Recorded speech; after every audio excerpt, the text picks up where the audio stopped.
mamlaka ya kitaifa ya kupambana na dawa za kulevya NACADA imetoa wito kwa wadau mbalimbali kushirikiana katika vita dhidi ya pombe haramu na matumizi ya mihadarati humu nchini.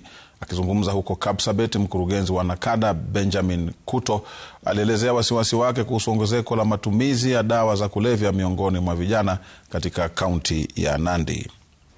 Tumeweza kupoteza watoto wetu wengi katika shule ya msingi na shule ya upili pamoja na vyuo vikuu kwa ajili ya mambo ya pombe na mihadarati. Tunajua kwamba mambo ya bangi, mambo ya shisha pamoja na heroin imeweza kudhuru ama kuumiza watoto wetu. So mimi natoa makataa hii ama natoa ombi langu kama mkurugenzi ya kwamba tafadhali kwa njia ya unyenyekevu tuweze kuongelesha watoto wetu.